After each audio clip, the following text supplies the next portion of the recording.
Yeah, Bauer's working on providing more gear towards the sport because the sled is so different, right? You kind of order from this company out in Ontario. They give Right. you a basic bucket, right? And you got to fill it with foam to fit your needs, Okay. right? So you have certain dimensions that fit for you, and then they send you this basic like plastic cutout. You fill it with foam, and you kind of make do with what you got. So and one of those goes about $1,000 probably, and it's a little inaccessible for those that can't quite afford to play, and to get a custom bucket as well, right? It's quadruple that, right? Like it's just so expensive, and that's I think one of the projects I'm going to work on next is making it more accessible for those that can't quite afford it. So anyway, again, they're through the Straz Strong Foundation, the funding for adaptive sport programs, right? Providing buckets or gear for those again that can't afford it to play the sport because sport changes lives. And yeah, I think it's important that people don't be held back by monetary value. Yeah, and since you brought up that, let's get right into that. The Straz Strong Foundation. When did you found that, and what made you want to create a foundation as you were going through your own recovery process? So the foundation started in right after the accident. I had my old trainer out here in Energy started up for me to pay for a lot of rehab sessions, and the past year and a half, it's been kind of stagnant, not really doing anything, just kind of there. And I just had the idea. I'm like, okay, well, let's get this thing going again. And instead of providing for me, let's help people out because my time being in the adaptive sport world and being through the physiotherapy world and healthcare system here in Canada, right? It's horrendous for those that again it's expensive, it's inaccessible, and we need to create some change if any. And through this foundation I decided, okay, I'm going to start it up again, change some of the bylaws, essentially just raise all these funds to give back, right? So as soon as we can start getting the ball rolling and getting more people involved, I think change is coming. We just need funds and essentially a chance to show people that that's what we're all about. And you do a lot of educational public speaking as well, don't you, through the foundation?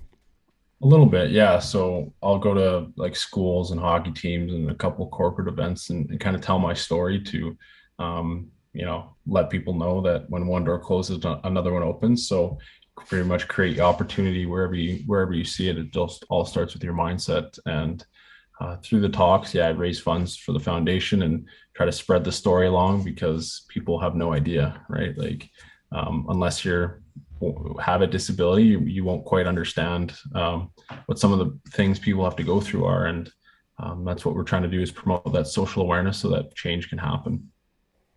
And it's a pretty diverse foundation in terms of you're not only uh, helping people with physical disabilities but mental disabilities too, correct?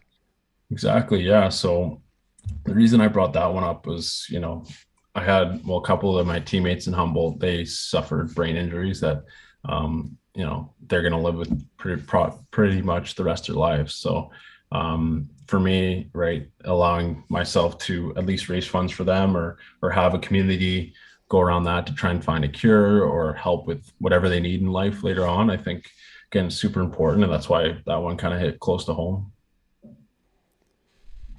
Man, that's incredible that you know even through your own recovery, and you have all of this stuff going on that you have to overcome yourself, that you still want to give back to and help other people that are going through either similar situations or completely different situations. That's super admirable that you you're taking that your your own experience basically, and as you're going through it, you're helping all these other people at the same time. That's incredible. Yeah, like I think, if the situation was different, I could be going through a lot worse right now. But because of all these opportunities that I've had, I think I've had it pretty easy compared to most. And the same fire that sport gives all of us, and the ability to be around and feel involved and included in it in a community, I think is so important. So the opportunities that I've had, and I want to provide that for others as well, because for me being where I am today and having this give back mentality and trying to share my story and trying to create change might be sparked in someone else who gets this opportunity as well. Man, yeah, that's incredible, man. Good for you for being able to do that, and that shows a lot about the kind of person you are and your character. Like I said, going through your own struggles, but still wanting to, help other people that, like you said, could have it worse. That's a good way to look at everything basically.